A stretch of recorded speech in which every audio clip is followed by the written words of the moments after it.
ప్రార్థన. మా ప్రియ పరలోకపు తండ్రి, నీ పరిశుద్ధమైన నామానికి వందనాలు, స్తోత్రాలు.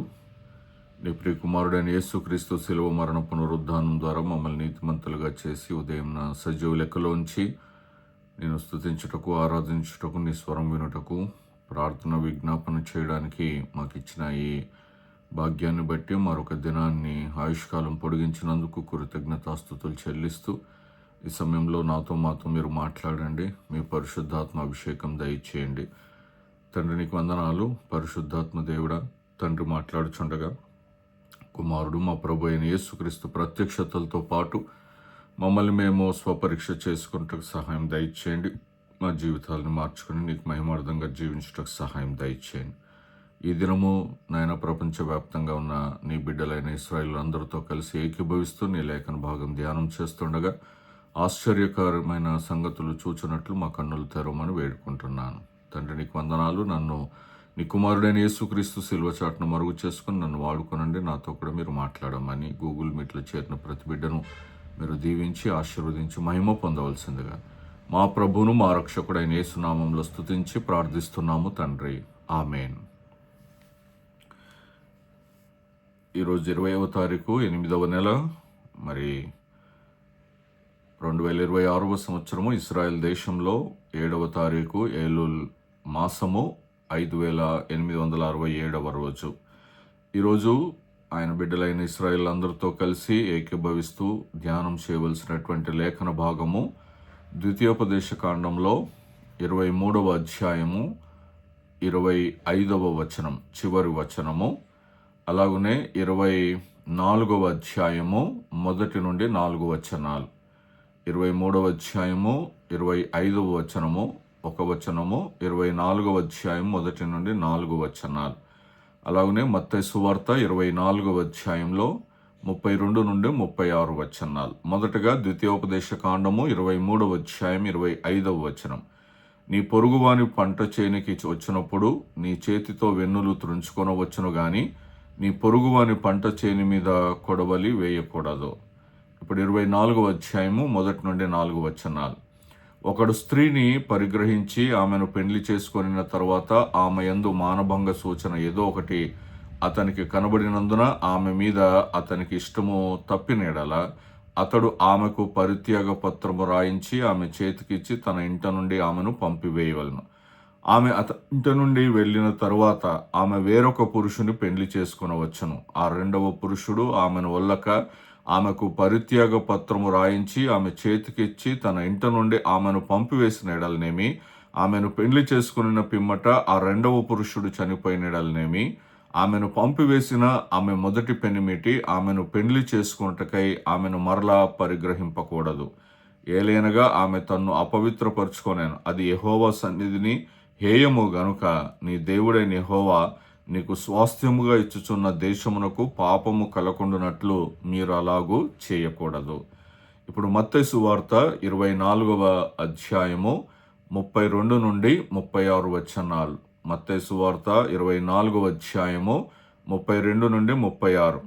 అంజూరపు చెట్టును చూచి ఒక ఉపమానము నేర్చుకొనుడి. అంజూరపు కొమ్మ లేతదై చిగురించినప్పుడు వసంతకాలము ఇంకా సమీపముగా ఉన్నదని మీకు తెలియను. ఆ ప్రకారమే మీరు ఈ సంగతులన్నీ జరుగుట చూచునప్పుడు ఆయన సమీపముననే ద్వారము దగ్గరనే ఉన్నాడని తెలుసుకొనుడి. ఇవన్నీ జరుగు వరకు ఈ తరము గతింపదని నిశ్చయముగా మీతో చెప్పుచున్నాను. ఆకాశమును భూమియు గతించును గాని నా మాటలు ఏమాత్రమును గతింపవు. అయితే ఆ దినమును గూర్చియు ఆ గడియను గూర్చియు తండ్రి మాత్రమే ఎరుగును గాని ఏ మనుష్యుడైనను పరలోకమందలి దూతలైనను కుమారుడైనను ఎరుగరు. ఈ ద్వితీయోపదేశ కాండము 23వ అధ్యాయం 25వ వచనంలో పొలంలో ఉన్న ధాన్యాన్ని తినడాన్ని గురించి మాట్లాడుతున్నాడు. ద్వితీయోపదేశ కాండం 24వ అధ్యాయం 1 నుండి 4 వచనాలు విడాకులు, అలాగనే పునర్వివాహం, మరలా రెండవ పెళ్లి చేసుకునే దాని గురించి మాట్లాడుతున్నాడు. మత్తయి సువార్త 24వ అధ్యాయం 32 నుండి 36లో అంజూరపు చెట్టు రాబోయే దినము ఎవరికి తెలియని గడియ గురించి మాట్లాడుతూ ఉన్నాడు. మరి వీటన్నిటినీ బైబిల్లో ఇప్పుడు మనం చదువుకున్న ఈ 3 భాగాలు, 3 సందర్భాలు వేరువేరుగా ఉన్నాయి. కానీ వీటన్నిటిని కలిపే ఒక ముఖ్యమైన భావం మనకి ఇందులో కనపడుతుంది. ఏంటంటే దేవుడు మనిషికి స్వేచ్ఛనిచ్చినా కూడా ఆ స్వేచ్ఛకు హద్దులు నిర్ణయించాడు. అలాగనే కాలాన్ని గుర్తించే జ్ఞానం ఇచ్చినా కూడా అంతిమ సమయాన్ని దేవుడు తన ఆధీనంలోనే ఉంచుకున్నాడు. ఈ విషయాలు మనం గుర్తించాలి. పొలంలో ధాన్యం తినడం, ద్వితీయోపదేశకాండం 23వ అధ్యాయము 25వ వచనంలో, నీ పొరుగువాని పంట చేనికి వచ్చినప్పుడు నీ చేతితో వెన్నులు త్రుంచుకొనవచ్చును గాని నీ పొరుగువాని పంట చేని మీద కొడవలి వేయకూడదు. నిన్నటి దినము కూడా ఈ భాగాన్ని మనం ధ్యానం చేసుకున్నాం. వేరే కోణంలో యేసు ప్రభువారు తన శిష్యులతో వెళ్తున్నప్పుడు మరి వారు కంకులు త్రుంచుకొని తిన్నప్పుడు యేసు ప్రభువారు దాన్ని సమర్థిస్తారు లేఖన ప్రకారం. ఈరోజు కూడా మరి తినవచ్చు అంటున్నాడు, కానీ కోయకూడదు అంటున్నాడు. అవసరము తీర్చుకోవడానికి అనుమతి ఇచ్చాడు, కానీ అత్యాశతో స్వాధీనం చేసుకోవడానికి దేవుడు అనుమతి ఇవ్వలేదు. అది ఇతరులది. అవసరం తీర్చుకోవడానికి అనుమతి ఇచ్చాడు. నీకు ఆకలిస్తే కొంత తినడానికి చేనులోనే అవకాశం ఇచ్చాడు, అనుమతి ఇచ్చాడు. కానీ అది నేను స్వాధీనం చేసుకుంటాను అని అంటే అది కుదరదు. మరి దీనికి సంబంధంగా లేవి కాండము 19వ అధ్యాయము 9-10 వచనాల్లో మనం చూస్తే, లేవి కాండం 19వ అధ్యాయం 9-10 వచనాలు, మీరు మీ భూమి పంటను కోయినప్పుడు నీ పొలము యొక్క ఓరలను పూర్తిగా కోయకూడదు, నీ కోతలో పరిగెను ఏరుకొనకూడదు, నీ ఫలవృక్షముల తోట పరిగెను కూర్చుకొనకూడదు, నీ ఫలవృక్షముల తోటలో రాలిన పండ్లను ఏరుకొనకూడదు, బీదలకును పరదేశులకును వాటిని విడిచిపెట్టవలెను. అంటే ఇక్కడ మనం చూస్తే ఆ అంచున పొలము యొక్క ఓరలో పూర్తిగా పంట కోయకూడదు అంటున్నాడు. అవి ఎవరికి అనంటే, అక్కడ రాలిన పండ్లు కానీ అవన్నీ కూడా ఎవరికి అనంటే బీదలకు పరదేశులకు వాటిని విడిచిపెట్టాలి అంటున్నాడు. ఇక్కడ మనము సూక్ష్మంగా ఆలోచన చేస్తే భూమి యజమానికి కూడా సంపూర్ణంగా మరి ఆ భూమి మీద హక్కు లేదు. ఎందుకంటే ఆ అంచులు ఎవరి కోసం వదిలిపెట్టాలి, కోత ఎవరి కోసం వదిలిపెట్టాలి, ఆ అంచున రాలిపోయిన పండ్లు కానీ పొలంలో రాలిపోయిన పండ్లు కానీ ఎవరి కోసం వదిలిపెట్టాలి అని అంటే బీదలకు పరదేశులకు వదిలిపెట్టాలి. అంటే ఇక్కడ పూర్తిగా భూమిపైన ఏ యజమానికి కూడా సంపూర్ణ హక్కు లేదు. మరి రూతు గ్రంథంలో మరి ఈ విషయాన్ని మనం చూస్తాం. రూతు గ్రంథము 2వ అధ్యాయము 2-3 వచనాల్లో, మోయాబీయురాలైన రూతు, నీ సెలవైన ఎడల నేను పొలంలోనికి పోయి ఎవని కటాక్షము పొందగలనో వాని వెనక పరిగ నేరుకొందునని నయోమితో చెప్పగా ఆమె నా కుమారి పొమ్మనేను. కాబట్టి ఆమె వెళ్ళి పొలంలోనికి వచ్చి చేనుకోయి వారి వెనక పొలంలో ఏరుకొనేను. ఆ పొలములో ఆమె పోయిన భాగము ఎలీమెలకు వంశపు వాడైన బోయజుది. ఈమె చూడండి, ఏరుకోవడానికి వెళ్ళింది, కోసుకోవడానికి వెళ్ళలేదు. లేఖనముల ప్రకారం వెళ్ళింది. ఈమె దేనికోసం వెళ్ళింది? రాలిపోయిన పంట, రాలిపోయిన పండ్లను, రాలిపోయిన గింజలను ఏరుకోవడానికి వెళ్ళింది. బీదలు పరదేశులు కోసుకోవడానికి వెళ్ళలేదు. అలాగున ఎవరి పొలంలోనికి వెళ్ళిందంటే బోయజు పొలంలోనికి వెళ్ళింది. ఆమెకు అవసరం ఉంది, వాళ్ళ ఇంట్లో మరి ధాన్యం లేదు, తినడానికి ఏమీ లేదు. ఇప్పుడు నయోమిని పర్మిషన్ అడిగింది, వెళ్ళింది. వెళ్ళి ఆమె స్వార్థంతో పంటను కోసుకోలేదు, కానీ ఆమె ఏరుకోవడానికి వెళ్ళింది. ఆమెకు ధర్మశాస్త్రము ఆహారము పొందే ఒక మార్గం కల్పించింది. చట్టం అనేది కేవలం శిక్షించడానికి మాత్రమే కాదు, కానీ బలహీనుణ్ణి రక్షించడానికి కూడా చట్టము అవసరం. కాబట్టి చట్టం అనేది తీర్పు తీర్చడానికి కాదు, బలహీనులను కాపాడడానికి, వాళ్ళ అవసరతలు తీర్చడానికి కూడా చట్టం అవసరం. మత్తయి సువార్తలో 25వ అధ్యాయం 35వ వచనంలో యేసు ప్రభువారు ఏమంటారంటే, నేను ఆకలి గొంటిని, మీరు నాకు భోజనం ఇచ్చితిరి. ఆకలి కొనిన వానికి మనము ఆహారము పెట్టాలి. ఇది దేవుడు నిర్ణయించినటువంటి విధి. అంటే ధర్మశాస్త్రంలో ఆకలితో ఉన్నవారిని నిర్లక్ష్యం చేయకూడదు. ఇది చాలా ప్రాముఖ్యమైన విషయం. మన ఇంటికి వచ్చిన వారికి మొట్టమొదట మనం ఆతిథ్యం ఇవ్వాలి. ఫస్ట్ మొట్టమొదట నీళ్ళు ఇచ్చి, భోజనం చేశారా, టిఫిన్ చేశారా అని వాళ్ళను అడిగి, వారు ఏమి చేయలేదో అది మనం చేసి పెట్టడానికి ముందుండాలి. ఇది క్రీస్తు బోధలో మనకి మరింత లోతుగా కనపడుతుంది. యేసుప్రభు అంటారు కదా, నేను నీ ఇంటికి వచ్చాను, నువ్వు నా కాళ్ళకి నీళ్ళు ఇవ్వలేదు, నన్ను ముద్దు పెట్టుకోలేదు. అంటే ఒక వ్యక్తికి ఆతిథ్యం ఇవ్వడము అనేది చాలా ప్రాముఖ్యమైన విషయం క్రైస్తవ జీవితంలో. ముఖ్యముగా బీదలకు, ఆహారం లేని వారికి, మరి పరదేశులకి భోజనం పెట్టడం అనేది, వాళ్ళ అవసరతలు తీర్చడం అనేది మనకు దేవుని వాక్యం నేర్పిస్తూ ఉంది. ఇప్పుడు ద్వితీయోపదేశ కాండము 24వ అధ్యాయం 1 నుండి 4 వచనాలు చూస్తే ఇక్కడ విడాకుల గురించి మాట్లాడుతూ ఉన్నాడు. మరి పరిత్యాగ పత్రము గురించినటువంటి విషయం గురించి మాట్లాడుతున్నాడు. ద్వితీయోపదేశ కాండంలో ఆమె యందు ఏదో అసహ్యమైన విషయము కనబడినందున అని చెప్పి విడాకుల పత్రం ఇచ్చే పరిస్థితి గురించి ఇక్కడ చెప్పబడింది. మరి దీన్ని హీబ్రూలో ఎర్వా అంటారు. అంటే అసహ్యమైన విషయము, అపవిత్రమైనటువంటి విషయము, సిగ్గుచేటైన విషయం అనే భావాలు ఆ మాటకి అర్థంగా ఉంటాయి. విడాకులకు తీవ్రమైన లైంగిక లేకపోతే నైతిక తప్పితం వంటి కారణమే అయి ఉండాలి. దేనికి పడితే దానికి విడాకులు తీసుకోవడం కాదు. ఇప్పుడు కొన్ని పాశ్చాత్య దేశాల్లో చర్చిలో వివాహం అయ్యి వాళ్ళు చర్చి నుండి, వివాహ స్థలం నుండి ఇంటికి వెళ్ళే లోపలే మనస్పర్ధలు వచ్చి వాళ్ళు విడాకులు తీసుకుంటా ఉన్నారు. చర్చి నుండి వివాహం చేసుకుని వచ్చి మధ్యలోనే వాళ్ళకి గొడవలై, కారులోనే వాళ్ళకి గొడవలై అటునుండి అటే అది ఆ విడాకులు తీసుకోవడానికి కోర్టుకు వెళ్ళిపోతూ ఉన్నారు. మరి ఇక్కడ మనము గుర్తుంచుకోవాల్సిన విషయం ఏంటంటే, మోషే ఆజ్ఞాపించడం లేదు. మరి పరిత్యాగ పత్రం, విడాకుల పత్రం ఇవ్వడానికి ఆయన ఆజ్ఞాపించలేదు. కానీ మరి ఒక స్త్రీ మరి మరొక పురుషుని వివాహం చేసుకున్న తర్వాత మొదటి భర్త ఆమెను తిరిగి వివాహం చేసుకోకూడదని వాక్యం చాలా స్పష్టంగా చెప్తుంది.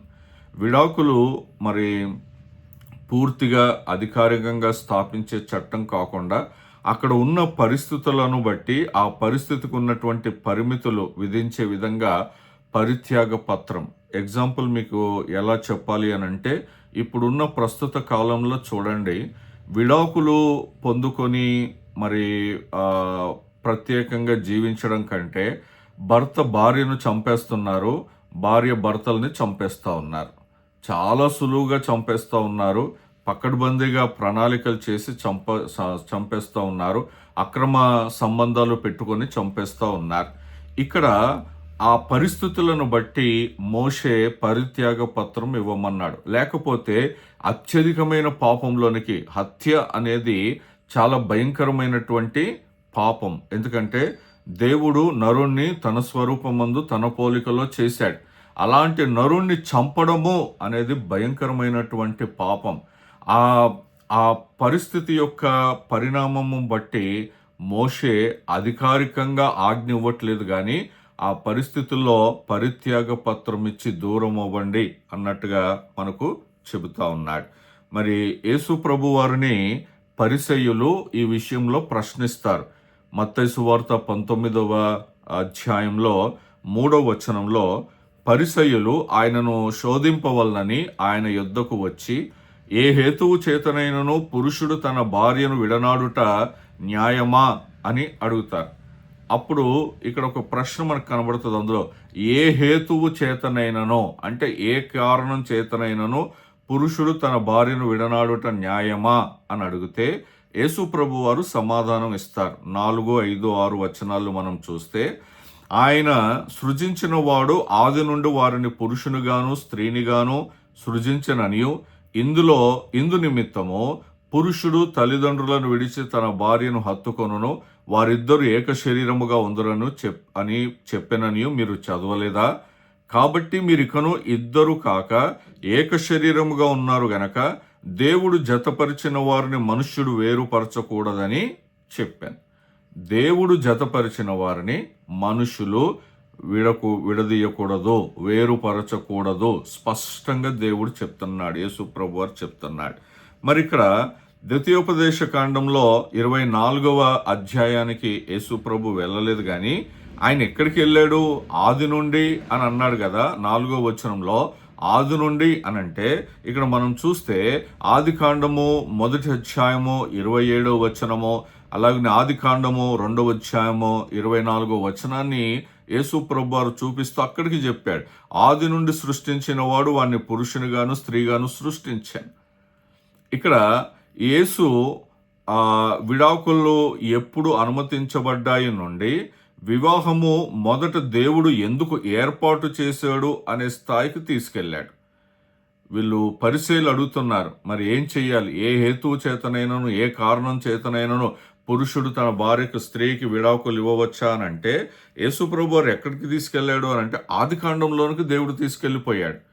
మరి వివాహం అనేది మొదట దేవుడు ఏర్పాటు చేశాడు.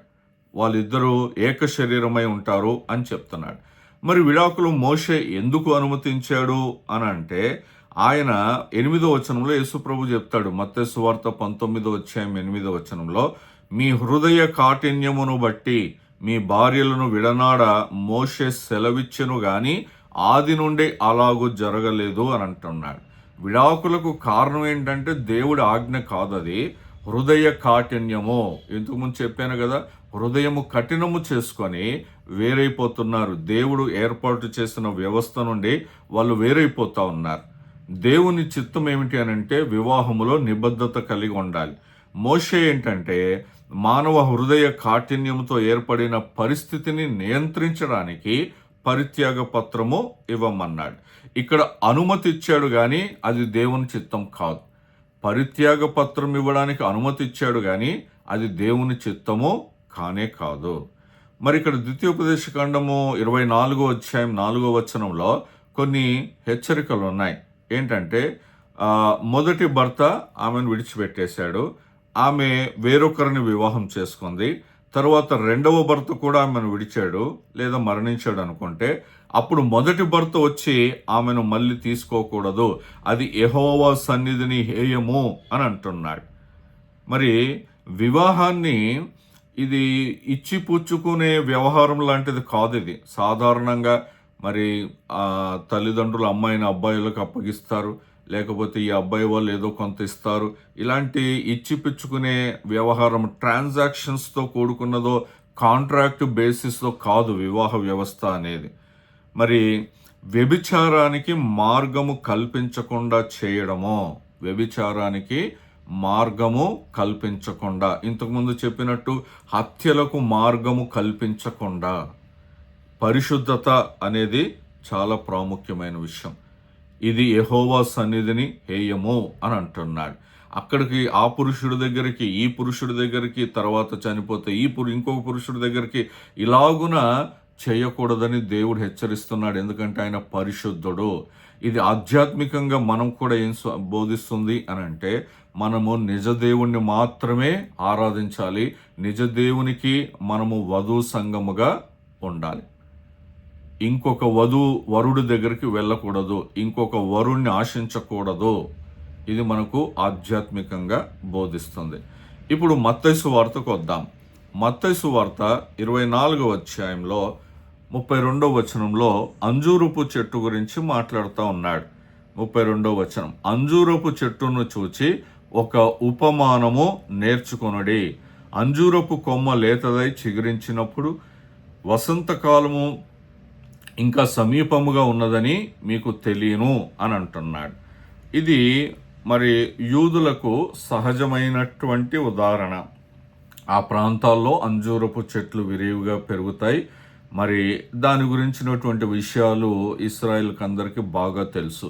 మరి అంజూరపు చెట్టు ఆకులు చిగురించడము అనంటే కాలము మారుతుంది, ఋతువులు మారడానికి సంకేతం. అది ఒక ఋతువు నుండి ఇంకొక ఋతువుకి, ఒక కాలము నుండి ఇంకొక కాలంలోనికి మారుతున్నాము అన్నది ఆ వర్షాకాలం నుండి ఎండాకాలము, ఎండాకాలం నుండి చలికాలం ఇలాగ మనకు ఎలాగ తెలుస్తుందో అది అంజూరపు చెట్టు చిగురించుట కూడా ఆ కాలాలకి సూచనగా ఉంటుంది. అందుకని యేసు ప్రభువారు తన శిష్యులకి బాగా అర్థమయ్యే రీతిగా వాళ్లకు తెలిసిన పద్ధతి, వ్యవసాయ పద్ధతిలోనే యేసు ప్రభువారు వారికి ఒక ఆధ్యాత్మిక పాఠం నేర్పిస్తూ ఉన్నాడు. ఇక్కడ అంజూరపు చెట్టు అంటే ఇశ్రాయేలేనా అని చాలామంది దీని గురించి తర్జన భర్జన పడుతూ ఉంటారు. మరి కొంతమంది ఇశ్రాయేల్ని అంజూరపు చెట్టుకి సాదృశ్యంగా తీసుకుంటారు. అయితే యేసుప్రభు వారు మత్తయి సువార్త 24:32 అది స్పష్టంగా ఇశ్రాయేలు అని వివరించలేదు. ఇక్కడ మనము గుర్తించాల్సిన విషయం ఏంటంటే కాలము యొక్క మార్పు గురించి చెబుతున్నాడు. కాలము యొక్క మార్పు యేసు ప్రభు వారు చెప్పినటువంటి సూచనల ద్వారా కాలము సమీపించిందని గ్రహించాలి. ఇక్కడ అంజూరపు చెట్టు దేంతో పోల్చబడింది, ఎవరికి పోల్చబడింది అన్నది కాదు ఇక్కడ ముఖ్యము. కానీ అక్కడ మారుతున్న కాలాన్ని గుర్తించమని యేసు ప్రభు వారు స్పష్టంగా చెప్తున్నారు.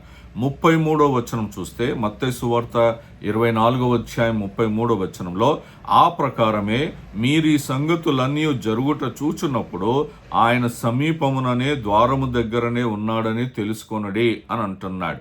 అంటే మన చుట్టూ జరుగుతున్న సంగతులన్నిటినీ మనం గ్రహిస్తూ ఉండాలి. చాలామందికి న్యూస్ పేపర్ చదివే అలవాటు ఉండదు, చాలామందికి మరి న్యూస్ చూసే అలవాటు ఉండదు, చాలామందికి అసలు ఇజ్రాయెల్ దేశంలో ఏం జరుగుతుంది, ప్రపంచ దేశాల్లో ఏం జరుగుతుంది, ప్రపంచ దేశాలతో ఇస్రాయేల్కు ముడిపడినటువంటి విషయాలలో ఏం మార్పులు జరుగుతున్నాయి, ఇవన్నీ ఏమీ చూడరు, గ్రహించరు. కానీ యేసుప్రభు వారు చాలా స్పష్టంగా చెబుతున్నారు, కాలాలు మారుతున్నప్పుడు, పరిస్థితులు మారుతున్నప్పుడు మీరు చూడవలసిందేంటి, తెలుసుకోవాల్సింది ఏంటంటే ఆయన సమీపమునే ఉన్నాడు, ద్వారము దగ్గరనే ఉన్నాడు. ఏ క్షణమైన తలుపు తీసుకొని ఆయన రెండవ రాకడ రావచ్చు. అందుకే 24:36 మత్తయి సువార్త 24:36 అయితే ఆ దినము గూర్చియు ఆ గడియను గూర్చియు తండ్రి మాత్రమే ఎరుగును గాని ఏ మనుష్యుడైనను పరలోకమందలి దూతలైనను కుమారుడైనను ఎరుగరు అని అంటున్నాడు. ఇక్కడ రెండు విషయాలు కలిసి ఉన్నాయి. ఒకటి, సూచనలను గుర్తించాలి కానీ ఖచ్చితమైన తేదీని నిర్ణయించకూడదు. మరలా చెప్తున్నాను, రెండు విషయాలు, సంకేతాలు, సూచనలు గుర్తించాలి. ఆ దేవుడు మనకు ఆ వివేచన ఇచ్చాడు. రెండవది, ఖచ్చితమైన తేదీని మనము నిర్ణయించకూడదు.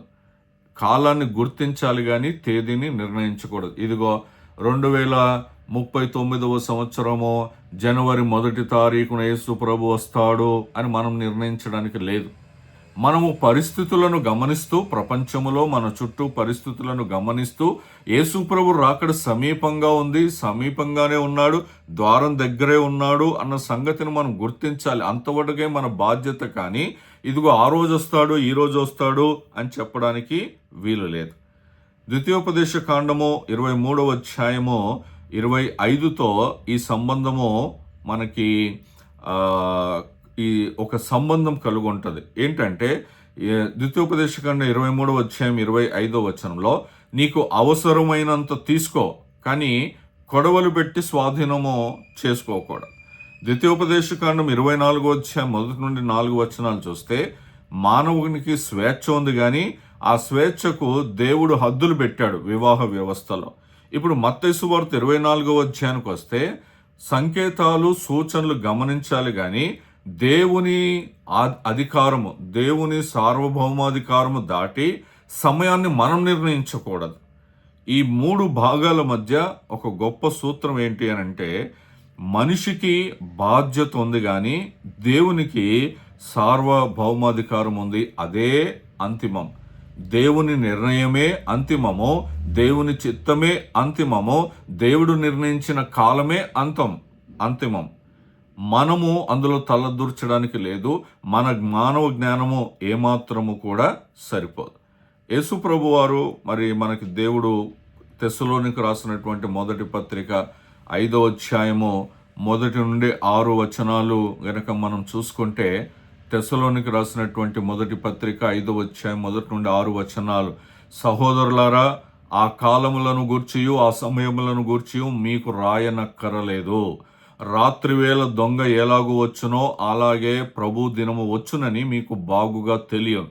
లోకులు నెమ్మదిగా ఉన్నది, భయమేమీ లేదని చెప్పుకొనుచుండగా గర్భిణీ స్త్రీకి ప్రసవ వేదన వచ్చునట్లు వారికి ఆకస్మికంగా నాశనము తటస్థించును గనుక వారెంత మాత్రమును తప్పించుకొనలేరు. సహోదరులారా, ఆ దినము దొంగ వలె మీ మీదికి వచ్చుట మీరు చీకటిలో ఉన్నవారు కారు. మీరందరూ వెలుగు సంబంధులను పగటి సంబంధులనై ఉన్నారు. మనము రాత్రి వారము కాము, చీకటి వారం కాము. కావున ఇతరుల వలె నిద్రపోక మెలకుగా ఉండి మత్తులము కాక ఉందము అని అంటున్నాడు. కాలములు మరియు సమయముల గురించి పౌలు చెబుతూ విశ్వాసులు ఎలాగుండాలి అని అంటే మెలకుగా ఉండాలని బోధిస్తూ ఉన్నాడు. మెలకు ఎప్పుడొస్తుంది? మనము రాత్రి పడుకున్నప్పుడు మనకు మెలకువ ఎలాగొస్తుంది అని అంటే ఎవరో శబ్దం చేస్తేనో ఎవరో తడితేనో మెలకుగా వస్తుంది.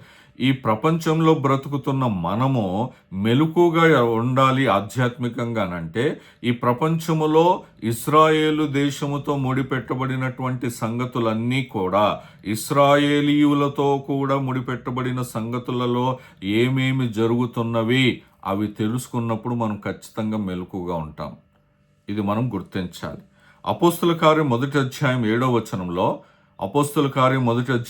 వచనంలో కాలములను సమయములను తండ్రి తన స్వాధీనమందు ఉంచుకొని ఉన్నాడు, వాటిని తెలుసుకొనటం మీ పని కాదు. ఇక్కడ మనము కాలములను గమనించాలి, కాలములను గుర్తించాలి, కానీ కాలమును నిర్ణయించకూడదు. ఆయన ఎప్పుడొస్తాడో సూచనలు చూస్తూ మెలకుగా ఉండాలి, కానీ ఇదిగో ఫలానా తేదీ వచ్చేస్తున్నాడు అనేది మనము తేదీని నిర్ణయించకూడదు. చాలా సంవత్సరాల క్రితము యేసుపాదం గారి పెద్దమ్మాయి వివాహం అయిన తర్వాత వారు కొత్తగూడెంలో ఒక కూడికలు ఏర్పాటు చేసినప్పుడు మేము అందరం అక్కడికి వెళ్ళాం. ఆ బ్రేక్ టైంలో కొంచెం మేము అలాగా ఊర్లోకి చర్చ్ నుండి కొంచెం దూరం వెళ్ళినప్పుడు అక్కడ పొలం అంతా చదును చేయబడింది, చుట్టూ జెండాలు పాతారు, మరి హడావుడి ఉంది. ఏం చేస్తున్నారు ఇక్కడ, ఏదన్నా మీటింగ్ పెడుతున్నారా అని అంటే అది మీటింగు సభ కాదు, కానీ అక్కడ పాస్టర్ గారు ఆయన పొలం అంతా కూడా చదును చేసేసి జెండాలు పెట్టేశాడు. ఎందుకు అని అంటే యేసు ప్రభువారు ఆయనకు ఒక టైం చెప్పాడంట. ఆ టైంకి యేసు ప్రభువారు ఆ పొలంలో ఆయన్ని కలుసుకోవడానికి వస్తాడంట. 2వ రాకడ అక్కడ జరుగుతుందంట. ఆ స్థితిలో ఉన్నాడు. ఇక్కడ మనం చూస్తే మనము నిర్ణయించేస్తున్నాం సమయాలు. అది చాలా కష్టం, అది చాలా తప్పది. వాటిని తెలుసుకొనట మీ పని కాదు. మరి యేసుప్రభు వచ్చాడా? మరి ఇప్పుడు ఆయన భూమి మీద ఉన్నాడో లేదో తెలియదు, ఎందుకంటే చాలా సంవత్సరాలు అయిపోయింది. పరిస్థితులను గమనిస్తూ ఈ యుద్ధాలు, ఈ వైరస్లు, ఈ రోగాలు, ఈ భూకంపాలు, మరి శాంతి సమాధానం లేకపోవడం, ప్రజల మధ్య అన్యాయము అధికమవడం, మోసం అధికమవడం, ఇవన్నీ చూస్తూ ఉంటున్నప్పుడు యేసు ప్రభువారు ద్వారం దగ్గరే ఉన్నారు అన్న సంగతిని మనం గుర్తించాలి, కానీ ఆయన ఇప్పుడు వస్తున్నాడు అప్పుడు వస్తున్నాడు అని చెప్పడానికి మనకి వీలు లేదు. వాటిని తెలుసుకొనటం మీ పని కాదు అని అంటున్నాడు. అంజూరపు చెట్టు మనకి ఇచ్చే ఆత్మీయ పాఠము అంజూరపు చెట్టును చూచి నేర్చుకొనుడి అని అంటున్నాడు. అంజూరపు చెట్టుని అంటే అంజూరపు చెట్టును చూసినప్పుడల్లా విశ్వాసి కాలాన్ని గమనించాలి. ఏ కాలం నుండి ఏ కాలంలోనికి వెళ్తున్నాం, సంఘటనలు పరిశీలించాలి, ప్రవచనాలను తేలికగా తీసుకోకూడదు, మెలకుగా ఉండాలి. అంత మాత్రమే కాకుండా ఊహాగానాలతో యేసు ప్రభు రాకడ గురించినటువంటి తేదీలు మనం నిర్ణయించకూడదు. అది మన పని కాదు. ఎందుకంటే మత్తయి సువార్త 24:44 వచనంలో మీరు అనుకొనని గడియలో మనుష్య కుమారుడు వచ్చును గనకనే మీరును సిద్ధముగా ఉండుడి అని అంటున్నాడు. అనుకొనని గడియలో ఆయన వస్తారు అని అంటే మనమేమో తేదీలు నిర్ణయించేస్తా ఉన్నాం. ఇది మానవుడు చేస్తున్నటువంటి తప్పిదం. ఈ 2 భాగాలు, వివాహము మరియు అంజూరపు చెట్టు మధ్య ఒక ఆసక్తికరమైనటువంటి సంబంధం ఉంటుంది. ఏంటంటే మత్తయి సువార్త 24వ తర్వాత యేసు ప్రభువారు 37-38 వచనాల్లో మనం చూస్తే నోవహు దినముల గురించి చెబుతాడు. నోవహు దినములలో ఏం జరుగుతుంది? నోవహు దినములు ఎలాగుండెనో మనుష్య కుమారుని రాకడియును అలాగునే ఉండును. జలప్రలయమునకు ముందటి దినములలో నోవహు ఓడలోనికి వెళ్ళిన దినము వరకు వారు తినుచు త్రాగుచు పెండ్లి చేసుకొనుచు పెండ్లికి ఇచ్చుచు నుండిరి అని అంటున్నాడు. చూడండి, యేసు ప్రభువారు వివాహ వ్యవస్థ, అంజూరపు చెట్టు, ఈ రెండిటిని కలిపి ఎక్కడికి తీసుకెళ్ళాడు? నోవహు దినముల దగ్గరికి తీసుకెళ్ళాడు. నోవహు దినములలో కాలములు ఏం చేస్తున్నారు గమనించండి అని అంటున్నాడు యేసు ప్రభువారు. నోవహు దినాల్లో ఏం జరుగుతుంది? వాళ్ళు ఏం చేశారు? తినుచు త్రాగుచు పెండ్లి చేసుకొనుచు పెండ్లిళ్ళకి ఇచ్చుకుంటున్నారు. అలాగనే ఆ కాలము, ఆ పరిస్థితులు, ఆ సందర్భాలను యేసు ప్రభువారు చెబుతున్నారు. అంటే సాధారణ జీవితం కొనసాగుతుంది. సాధారణంగా ఈ లోకంలో ఎలా జరుగుతుందో తింటున్నారు, త్రాగుతున్నారు, పెళ్ళిళ్ళు చేసుకుంటున్నారు, పెళ్ళిళ్ళకి ఇస్తున్నారు. అందువల్ల మరి ప్రపంచం సాధారణంగానే నడుస్తుంది, బాగానే నడుస్తుంది, ఏమీ కాలేదు, ఏమీ జరగట్లేదు, నా రోజులు సాఫీగానే జరుగుతున్నాయి అని అనుకుంటున్నాం. కానీ దేవుని తీర్పు అకస్మాత్తుగా రావచ్చు. జల ప్రళయము వాళ్ళు ఊహించని విధంగా ఎలా వచ్చిందో, వాళ్ళు తింటూనే ఉన్నారు, త్రాగుతూనే ఉంటున్నారు, వివాహాలు చేసుకుంటున్నారు, వివాహాలకు ఇస్తూ ఉన్నారు, సాఫీగా సాగిపోతుంది లోకం. కానీ అకస్మాత్తుగా తీర్పు వచ్చింది, జలప్రలయం. అందుకే మెలకువ అవసరము అని అంటున్నాడు. మెలకువ అవసరం. వివాహ విషయములో మెలకు అవసరము, కాలములను గమనించే విషయములో మెలకువ అవసరము, ఇతరుల పొలంలోనికి వెళ్ళినప్పుడు మెలకువ అవసరము. చాలా ప్రాముఖ్యమైనది. ఎందుకనంటే మన దేవుడు కాలములకు అధిపతి. కాలములకు అధిపతి. దేవుని సమయాన్ని మనము నియంత్రించడం కాదు, దేవుని సమయానికి మనం సిద్ధంగా ఉండాలి. దేవుని సమయానికి మనము సిద్ధంగా ఉండాలి. దేవుడు ఇచ్చిన స్వేచ్ఛను మనం దుర్వినియోగం చేయకూడదు, మొదటిది. రెండవది, వివాహాన్ని తేలికగా చూడకూడదు. మూడవది, ప్రవచనాలను గమనించాలి, పరిస్థితులను గమనించాలి. నాలుగవది, ఆయన రాకడను గురించి తెలుసుకోవడం కంటే ఆయన రాకడకు సిద్ధంగా ఉండడం చాలా ముఖ్యం. ఆయన వస్తాడులే, అప్పటి వరకు అప్పుడు చూసుకుందాంలే అని కాదు. కానీ ఆయన జలప్రలయం అకస్మాత్తుగా ఎలా వచ్చిందో యేసు ప్రభు అలాగనే రావచ్చు.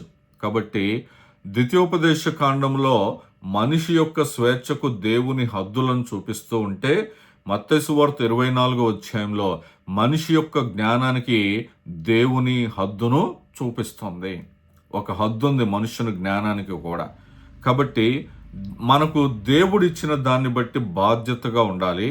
దేవుడు ఏర్పాటు చేసినటువంటి సంబంధాలను గౌరవించాలి. దేవుని సంకేతాలను గుర్తించాలి. కానీ దేవుని స్థానంలో కూర్చొని మనము అంతిమ నిర్ణయాలు చేయకూడదు. అది కూడా దేవునికి సంబంధించినవి. కాబట్టి ఈరోజు ఈ దేవుడు మాట్లాడిన ఈ అంశానికి టైటిల్ ఏంటంటే, గుర్తించాలి, గౌరవించాలి, సిద్ధపడాలి. గుర్తించు, గౌరవించు, సిద్ధపడాలి.